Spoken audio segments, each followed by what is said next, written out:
तो आदाब, नमस्कार, गुड इवनिंग, सत श्री अकाल। एक बार फिर आप तमाम लोगों का स्वागत है क्राइम तक की कहानी के इस एपिसोड में। उम्मीद है पूरी फैमिली अच्छी होगी, अपना और अपनों का ख्याल रख रही होगी। दिल्ली से कुछ ही दूरी पर उत्तर प्रदेश में एक जगह है शामली, और इसी शामली से एक ऐसी खबर सामने आई है कि सोच से परे की चीज़ है कि क्या वाकई कोई इंसान ऐसा भी कर सकता है। हालांकि ये बड़े बेमाने चीज़ें हैं, या ये जो बात खुद ही कह रहा हूँ खुद को ही अटपटा लग रहा है, क्योंकि ऐसा वैसा जैसा सब तरह का हो चुका है। हर चीज़ क्राइम में होती रहती है। हर बार नए नए क्राइम जो हमारे सामने आते हैं वो चौंका कर निकल जाते हैं। इसी शामली में एक परिवार रहा करता था। ये परिवार फारूक का था। फारूक एक गरीब घर का लड़का जो शादियों में या फिर होटलों में रोटी बनाने का काम किया करता था। 18 साल पहले फारूक की शादी होती है पड़ोस के गांव की एक लड़की से। उसका नाम ताहिरा। शादी के बाद सब कुछ ठीक चल रहा है। फिर दोनों के 5 बच्चे होते हैं, 3 बेटियां और 2 बेटे। और अब बड़ी बेटी की उम्र इस वक्त 14 साल, सबसे जो छोटा बेटा है उसकी उम्र 6 साल है। घर की माली हालत उतनी अच्छी नहीं, क्योंकि वो रोटी बनाने का काम करता, जो भी पैसे मिलते उससे ठीक से गुजर बसर नहीं हो रहा था। पैसे की तंगहाली इतनी थी कि बच्चे के स्कूल के फीस भी भरना मुश्किल था। तो कुछ वक्त से सारे बच्चे स्कूल भी नहीं जा रहे थे। जो बड़ी बेटियां जाती थीं या 2 बेटे भी जाते थे। कुल 5 बच्चों में 3 बेटी और 2 बेटे थे, फारूक और ताहिरा के। लेकिन फिर भी जिंदगी कट रही थी। तभी अचानक इसी महीने दिसंबर के पहले हफ्ते में एक रोज़ ताहिरा और उसकी 2 बेटियां, एक 14 साल की और दूसरी 7 साल की, माँ और 2 बेटियां तीनों गायब हो जाती हैं। अब बाकी घर में बचे 3 बच्चे वो पूछते हैं अपने पापा यानी कि फारूक से कि मम्मी और हमारी दोनों बहनें कहाँ हैं। तो फारूक कहता है कि वो अपने मायके चली गई है, अपने घर, यानी तुम्हारे नाना नानी के घर। अब बच्चे छोटे, जो बाप ने कहा उन्होंने मान लिया। करीब 5-6 दिन बीत जाते हैं। 5-6 दिन तक न ताहिरा घर लौटती है ना उसकी दोनों बेटी। अब मायके भी बहुत दूर नहीं, एक गांव का फासला।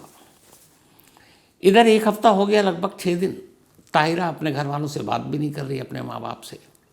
और ऐसा होता नहीं, हर 2-3 दिन में फ़ोन कर लेती थी। तो माँ बाप को ये फिक्र हुई।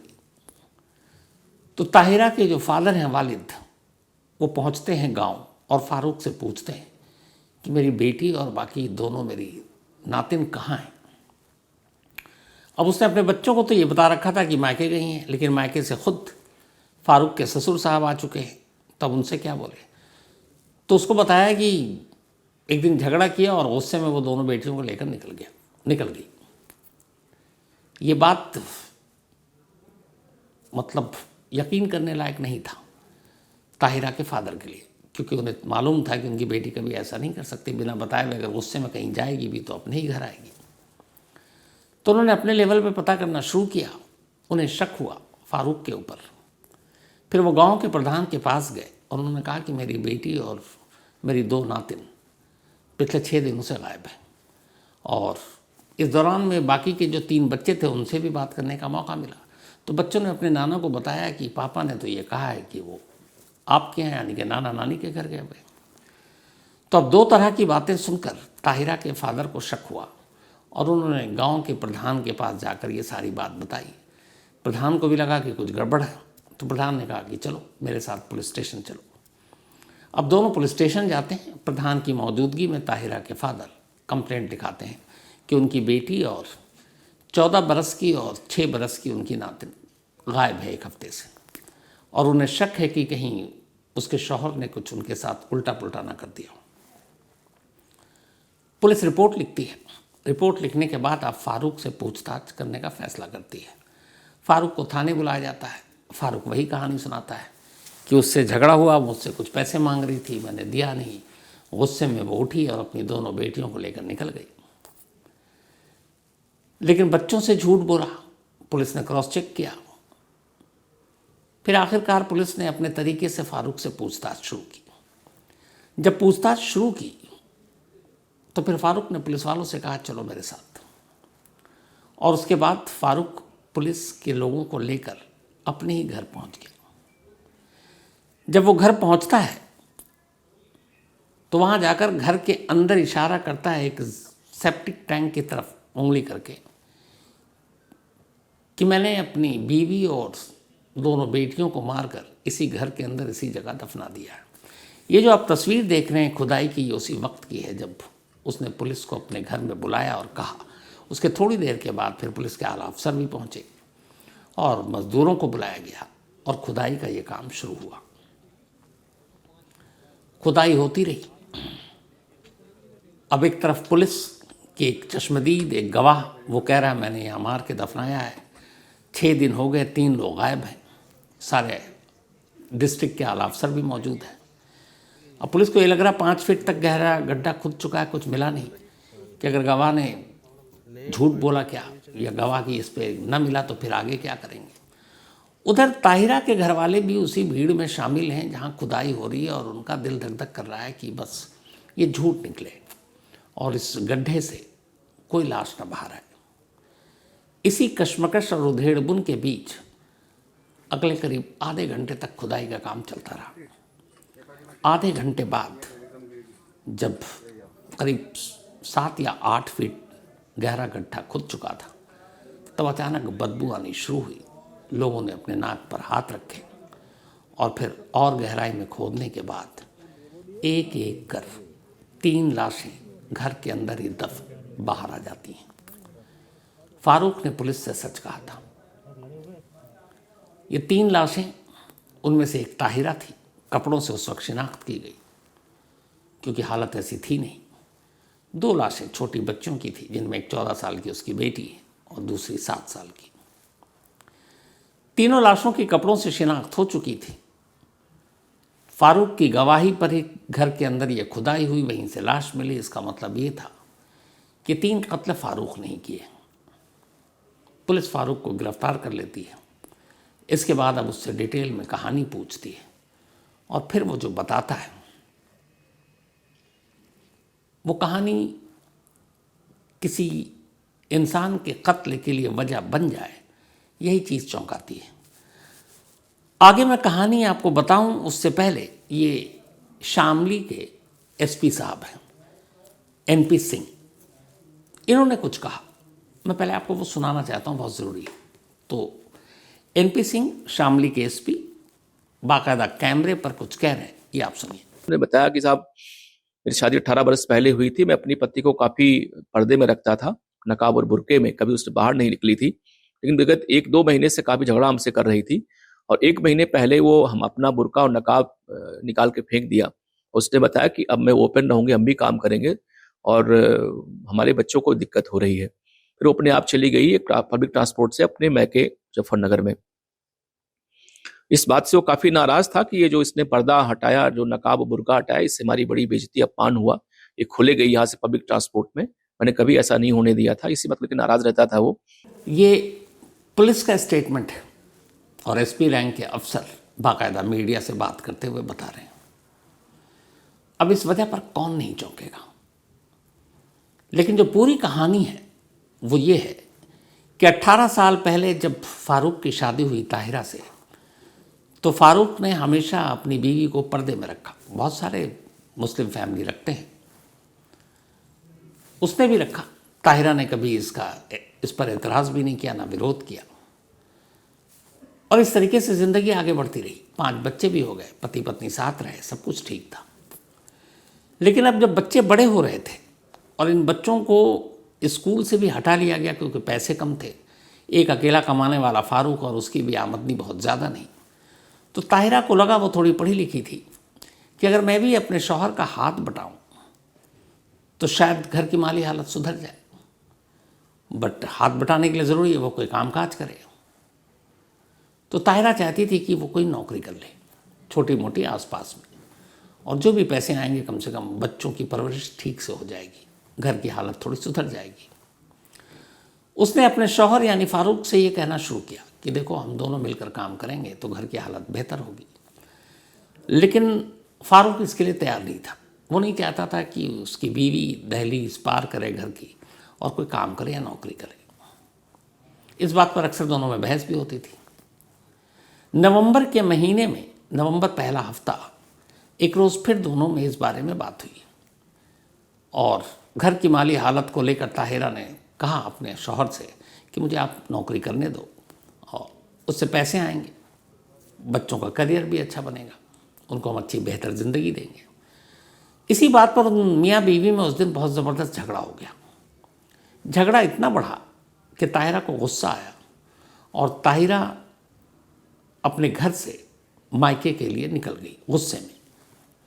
मायके तक जाना उसका ठीक था, लेकिन जो चीज़ बुरी लगी फारूक को वो ये कि वो घर से बाहर निकली पहली बार बिना नकाब के, बिना बुर्के के, और गुस्से में वो चली गई। गुस्से में उसका जाना फारूक को इतना बुरा नहीं लगा, उसे ये लगा कि उसकी बीवी बिना बुर्के के घर से बाहर निकल गई।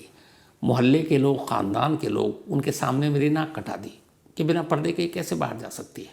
अब ताहिरा घर छोड़कर जा चुकी थी। घर से निकली, उसके बाद उसने एक सरकारी जो बस है रोडवेज, यूपी रोडवेज ट्रांसपोर्ट का, वो बस पकड़ी और फिर अपने मायके पहुंच गई।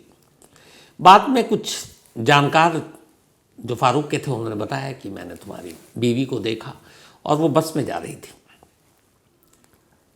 अब फारूक को और बुरा लगा कि लोग उसको, इसकी बीवी को बिना बुरके के देख रहे हैं और वो बस में बिना नकाब के चली गई।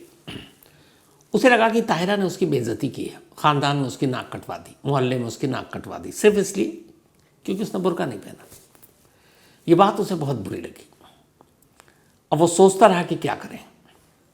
उधर ताहिरा मायके में लौट नहीं रही। महीना बीत गया, पूरे 1 महीने तक ताहिरा अपने मायके में रही। इधर 1 महीने तक फारूक ये सोचता रहा कि इस बेइज्जती का बदला कैसे लें, जो बेइज्जती उसने बुर्का न पहनकर लोगों के सामने एक तरह से उसे बेइज्जत कर दिया। ये उसकी सोच थी। फिर आखिरकार उसने एक फैसला किया। उसने कहा कि वो नौकरी करेगी, क्या पता मायके से लौटे ना लौटे, और अब बिना हिजाब, नकाब या बुर्के के वो गई है, आइंदा शायद ना पहने, तो उसे कैसे रोकें। उसने ख़तरनाक फैसला किया। उसने कहा कि ताहिरा को मार देते हैं ताकि आने वाले वक्त में कभी उसको ऐसी बेइज्जती ना सहनी पड़े कि लोग कहें कि तुम्हारी बीवी तो बिना पर्दे, बिना नकाब के बाहर घूम रही है। इसी के बाद उसने पूरी प्लानिंग की। सबसे पहले वो कैराना गया, वहाँ से उसने देसी कट्टा ख़रीदा, कारतूस ख़रीदे।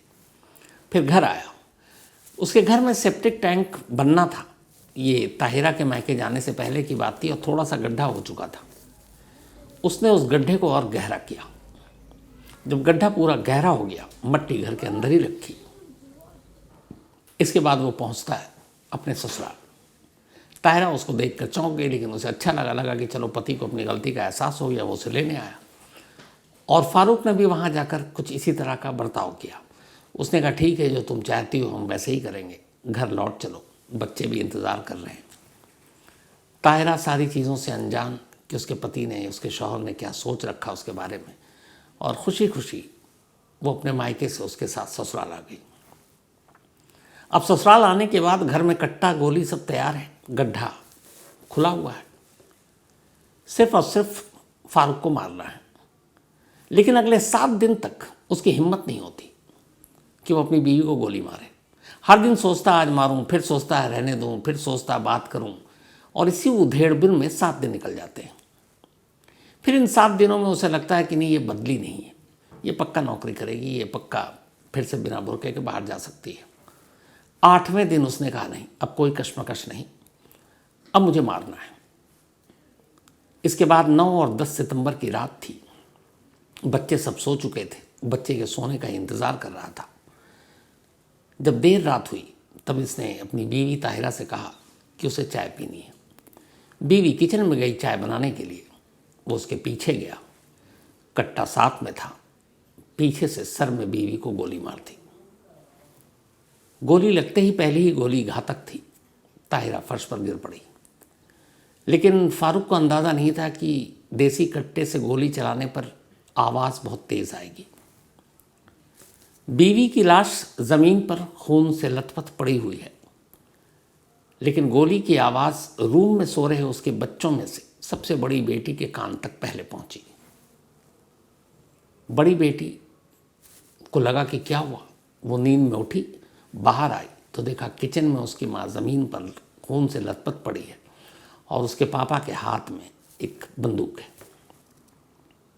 अब इसी दौरान फारूक की नज़र अपनी बड़ी बेटी पर पड़ गई। उसे लगा कि बेटी ने तो देख लिया, अब तो ये सबको बता देगी कि उसकी मम्मी को मैंने मारा है। मतलब बदले में पागल हुआ फारूक आगे पीछे कुछ नहीं सोचता, सिर्फ ये कि बेटी चश्मदीद बन गई है कत्ल की। वो अपनी बेटी के करीब जाता है और उसी देसी कट्टा से दूसरी गोली अपनी बेटी के सर में मार देता है। अब बड़ी बेटी भी वहीं गिर गई। इत्तेफाक से जब दूसरी बार गोली चली तो फिर कमरे में उसके सोए बच्चों तक उस गोली की आवाज़ पहुंची।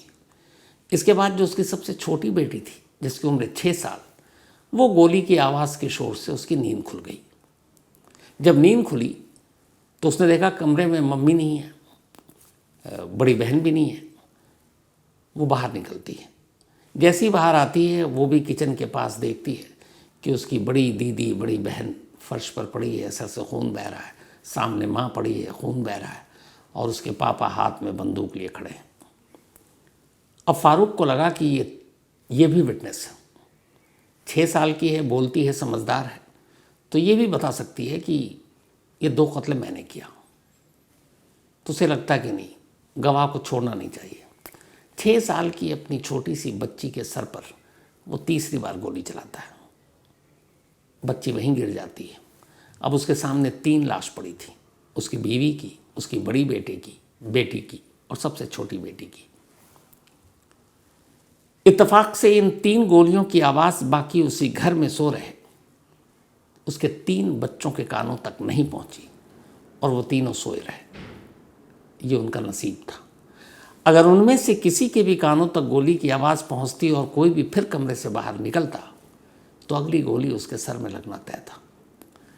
लेकिन वो तीनों बच्चे इसलिए बच गए क्योंकि उनके कानों तक गोली की आवाज़ पहुंची नहीं, वो कमरे से बाहर आए नहीं, उसने अपने बाप की इस करतूत को देखा नहीं। इसके बाद खुद फारूक जाता है कमरे में ये देखने के लिए कि बच्चे जाग तो नहीं रहे, कहीं बच्चे ने देख लिया और छुपे तो नहीं है। पर वो अंदर जाकर चेक करता है, देखता है तीनों बच्चे बेखबर सो रहे हैं। उसे यकीन हो जाता है कि इन्हें कुछ पता नहीं। इसके बाद पहले से घर में गड्ढा तैयार, एक तरह से कब्र, एक एक कर बीवी और अपनी दोनों बेटियों की लाश को घर के अंदर उसी गड्ढे में वो डालता है। मट्टी वहीं बराबर में उससे गड्ढे को भरता है और एक तरह से घर के अंदर ही कब्र में अपनी बीवी और 2 बेटियों को दफना देता है। फिर आराम से आकर कमरे में सो जाता है। सुबह हुई, बाकी के 3 बच्चे उठे, उन्होंने देखा माँ नहीं, उन्होंने देखा कि 2 बहनें नहीं हैं। पापा से पूछा, उसने कहा वो दोनों नाना नानी के तीनों घर चले गए। बच्चे मान लो पापा हैं, झूठ तो बोलेंगे नहीं। और इस तरीके से 6 दिन बीत गए। लेकिन ताहिरा के फादर को शक हुआ कि घर पे वो फ़ोन नहीं कर रही। फिर वो पहुंचते हैं जो प्रधान है गांव के, फिर पुलिस तक, और इस तरीके से इस कत्लेआम का खुलासा होता है। जो अभी तक पुलिस को स्टेटमेंट दिया है फारूक ने, उसमें यही बार बार दोहराई गई है बात कि मेरी बीवी ने बुर्का नहीं पहना, नौकरी करना चाहती थी बाहर जाकर, और इससे मेरी बेइज्जती होती। आज के दौर में सोचिए, कोई ऐसा सोचे तो उसे क्या कहेंगे आप। और बोला बस इसी बेइज्जती का बदला लेने के लिए, इसी शर्मिंदगी से बचने के लिए मैंने अपनी बीवी को मार दिया। हालांकि दोनों बेटियों को मारना नहीं था, लेकिन वो दोनों जाग गई। उससे पूछा गया कि अगर बाकी बच्चे जाग जाते तो? उसने कहा उस रात मेरे सर पर ऐसा खून सवार था कि उस कमरे से जो भी बाहर आता मैं हर एक को मार देता, क्योंकि 3 कत्ल वो पहले कर चुका था। लेकिन बाकी 3 बच्चों की खुशनसीबी ये कि उनके कानों तक गोलियों की आवाज़ नहीं गई। फिलहाल फारूक पुलिस की हिरासत में है और पूरा शामली, उसके अपने घर वाले, उसके ससुराल वाले इस वजह को सुनकर दंग है कि कोई एक शख्स सिर्फ इसलिए कैसे अपनी बीवी और 2 बेटियों को मार सकता है। तो ये थी वो कहानी। शामली की अब बाकी पूछताछ हो रही है, जो भी इसमें नई चीज़ें आएंगी जल्दी वो भी सामने आ जाएगा, लेकिन अफसोसनाक है। तो खैर इस कहानी में आज इतना ही। अब कहानी ख़त्म करूं उससे पहले वही अपना सिलसिला। आज हमारी बहुत पुरानी क्राइम तक फैमिली मेंबर हैं मीता भट्टाचार्य जी। एक तो नमस्कार मीता जी, उम्मीद आप अच्छी होंगी। एंड सुबीर भट्टाचार्य जी, आपको भी नमस्कार। Meeta ji and Subir ji husband wife है और इनका बेटा जो है वो फौज में है, फौजी बेटा। इन्होंने यही लिखा, मीता जी आपने नाम भेजा नहीं, लेकिन कोई बात नहीं। पूरी क्राइम तक फैमिली मेंबर की तरफ से मीता जी एंड सुबीर भट्टाचार्य जी के फौजी बेटे को जन्मदिन पर हार्दिक बधाई, हैप्पी बर्थडे। और हमारी यही दुआ है वो हमेशा अच्छे रहें, खुश रहें और यूं ही हमारे देश और सरहद की हिफाजत करते रहें। और प्राउड मदर एंड फादर यानी मीता जी एंड सुबीर जी, ऊपर वाले से यही दुआ आप लोग भी हमेशा अच्छे रहें, खुश रहें और अपना प्यार यूं ही बनाए रखें। इसके अलावा आज रुचिका, इनका भी बर्थडे है, तो हैप्पी बर्थडे रुचिका। और ये विशाल पठानिया की वाइफ है रुचिका जी, तो हैप्पी बर्थडे रुचिका जी। और विशाल साहब आपका नाम अच्छा है पठानिया। इसके अलावा प्रेम, इनका भी आज बर्थडे है, तो हैप्पी बर्थडे प्रेम साहब। सलमान खान की फिल्म में बहुत नाम था ये। और ये आदित्य कुमार के भाई हैं। साथ ही आज महजबीन, इनका भी बर्थडे है, तो हैप्पी बर्थडे महजबीन। और ये भेजा असलम ने, असलम साहब की वाइफ है महजबीन। तो इसके साथ ही कहानी में आज इतना ही। अब आपसे मुलाकात होगी कल रात 9 बजे किसी नई कहानी के साथ। तब तक अपना और अपनों का ख्याल रखिएगा। Thank you very much.